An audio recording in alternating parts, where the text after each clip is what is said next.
आपको मथुरा में याद होगा, दो भाई जो हैं उन्होंने मंदिर में जाकर नमाज पढ़ दी, तो एक बड़ा वर्ग खड़ा हो गया कि क्या हो गया, मंदिर के अंदर नमाज पढ़ दी है तो ये तो सेक्युलर भारत है। और मैदान जिसका कोई कैरेक्टर नहीं होता, मंदिर का तो कैरेक्टर है धार्मिक, मैदान का तो कोई धार्मिक कैरेक्टर नहीं है, वहां गणेश उत्सव मन जाएगा तो उसका कैरेक्टर चेंज हो जाएगा। घास जो है वो इस्लामिक घास ना रहकर हिंदू घास हो जाएगी, पत्थर जो है वहां पर वो इस्लामिक पत्थर ना रहकर हिंदू पत्थर हो जाएगा क्या? देखिए सुशांत जी, वक्फ के माध्यम से मैं आपको ये बताना चाहता हूं, आपके शो के माध्यम से केंद्र सरकार और राज्य सरकारों को सोचना पड़ेगा वक्फ एक्ट 1995 को रिपील करने के लिए, क्योंकि वक्फ एक्ट 1995 में ऐसे प्रोविजंस हैं जो बहुत ड्रैकोनियन है। सेक्शन 52 53, वक्फ बोर्ड किसी को भी इंक्रोचर डिक्लेयर कर सकता है और वो डीएम एसएसपी को कहेगा उसके ऑर्डर को कंप्लाई किया जाए। अगर आज मेरी कोई संपत्ति पे इंक्रोचमेंट कर लेता है तो मुझे एक लंबी सिविल सूट के तहत लड़ाई लड़नी पड़ेगी उसको पोजीशन से बाहर निकालने के लिए। पर यहां पे वक्फ बोर्ड के लिए ऐसा सिस्टम नहीं है। अगर वक्फ बोर्ड को लग गया कि आपने उसकी संपत्ति पे आके बैठ गए हैं तो वो इमीडिएटली डीएम एसएसपी को ऑर्डर इशू कर सकता है under section 52 53 of the Waqf act 1995, आपको निकालने का आदेश पारित कर सकता है और DM SSP has to comply with that order. इसके बाद हमारे हिंदू देवी देवताओं के लिए कोर्ट में जाने के लिए लिमिटेशन है, मियाद है कि आप एक समय सीमा के अंदर आ सकते हैं। वक्फ बोर्ड के लिए सेक्शन 108 में कोई मियाद ही नहीं है, आप कभी भी कोर्ट में आ सकते हैं। ये कौन सा कानून है? सेक्शन 89 में अगर आप वक्फ बोर्ड के खिलाफ कोई केस फाइल करना चाहते हैं तो आपको नोटिस देनी पड़ेगी, जस्ट लाइक पैरेलल गवर्नमेंट जो सीपीसी के सेक्शन 80 में व्यवस्था है।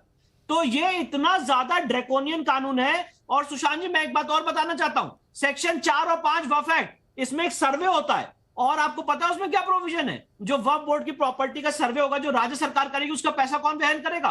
राज्य सरकार, टैक्स पेयर के मनी से उसका सर्वे होगा। नहीं तो विष्णु भाई, मैं जब ये केस चल रहा था ज्ञानवापी वाला और 1991 का वर्शिप एक्ट बार बार चर्चा में आ रहा था, तो कई लोग ये पूछ रहे थे और चर्चा भी हो रही थी कि सो कॉल्ड सेक्युलरिज्म के नाम पर ये 1991 का वर्शिप एक्ट जैसी चीज कैसे बनाई जा सकती है? ये तो सेक्युलर है ही नहीं मूलभूत तौर पर। लेकिन अब ये लग रहा है कि ये जो वक्फ को लेकर कानून बनाया गया है ये तो उसके ऊपर भी है। ये कानून कैसे बना दिया गया भाई? ये कौन सा सेक्युलरिज्म है कि भाई कोई मंदिर का पुजारी हो, कोई गुरुद्वारे का कोई हो, कोई चर्च का कोई हो, वो जो है उसके यहां कुछ हो जाए तो वो जाए पुलिस में शिकायत करने, और आप कह रहे हैं वक्फ बोर्ड जो है वो सीधे ऑर्डर दे सकता है एसपी को, डीएसपी को कि भाई इसको हटाओ और ऑर्डर मानना होगा। ये कैसा सेक्युलरिज्म था उस वक्त देश में और ये कैसा सेक्युलर कानून है? देखिए, बड़ी बड़ी मजेदार बात है जो नरसिम्हा राव गवर्नमेंट 1991 में places of worship act lie, same सरकार ने 4 साल में 1995 में वक्फ एक्ट लाया और 1991 में क्या कहा कि देश के सेक्युलरिज्म को मेंटेन करने के लिए जो जिस धर्मस्थल की स्थिति है वो वैसी रहेगी। और साथ ही साथ आपने वहां पे हिंदुओं की आवाज दबा दी कि अब कोई भी रिलीजियस डिस्प्यूट नहीं उठेगा। ये देखिए, बहुत महत्वपूर्ण बात बता रहा हूं सर मैं आपको। आपने 1991 एक्ट से जो उनका इंटरप्रिटेशन है, ये आपने एक बात रख दी कि यहाँ पे धार्मिक स्वरूप को लेके कोई भी डिस्प्यूट नहीं उठेगा, सेक्शन 4 में, सेक्शन 3 में of place of worship act उनके इंटरप्रिटेशन के हिसाब से।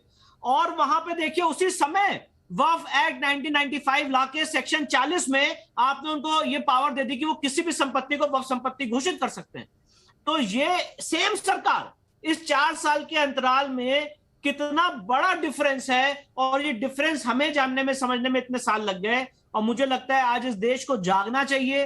वक्फ बोर्ड को इतनी जो आपने वाइड पावर्स दी हैं, वो पावर्स अपने आप में लीगल है। और एक बात और बताना चाहता हूं सुशांत जी, कभी इस पे चर्चा करिएगा जब आपके पास समय हो। वक्फ बोर्ड में बैठता कौन है और वक्फ ट्राइब्यूनल में कौन बैठता है? आप आज मुझसे एक्सपेक्ट करते हो कि अगर आप मेरी संपत्ति को वक्फ संपत्ति घोषित कर दोगे तो उसको मैं चैलेंज क्या करूंगा? वक्फ ट्राइब्यूनल में, जहां पे वो शरिया कोर्ट है, जहां पे आज तक हमेशा वही लोग बैठेंगे जो इस्लामिक लॉ को जानने वाले। तो आपने इस देश में एक पैरेलल कोर्ट बना दी है। और ज्ञान व्यापी के केस में, मथुरा के केस में वक्फ बोर्ड यही आर्ग्यू कर रहा है कि सिविल कोर्ट में केस चलेगा ही नहीं, ये तो वक्फ संपत्ति आप जाके इसको शरिया कोर्ट में लड़ी।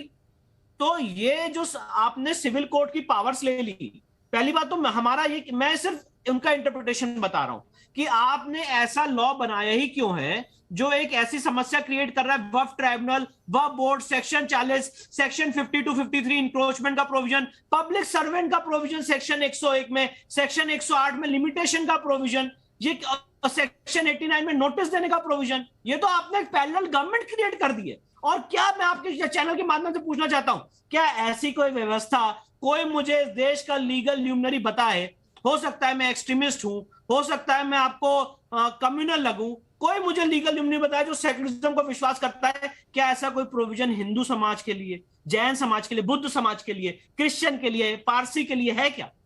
है क्या कोई ऐसा प्रोविजन जैसा वक्फ एक्ट 1995 में? देखिए, ये जो ईदगाह मैदान को लेकर विवाद खड़ा हुआ है, इसका जब हम चैप्टर खोल रहे थे तो हमें लगा कि ये बात भी करनी चाहिए, क्योंकि देश के लिए बड़ी इंपॉर्टेंट, और मुझे उम्मीद है कि पाठशाला में अब जब हमने ये चर्चा की है, इस देश में सरकारें हैं और वो ये सोचें कि क्या ये सेक्युलर देश में हो सकता है कि वक्फ बोर्ड जैसी चीज हो, वक्फ का कानून चले और कोई मैदान जो है उसको लेकर कोई कह दे कि ये तो भाई हमारी संपत्ति, यहां गणेश उत्सव नहीं होगा वगैरह वगैरह।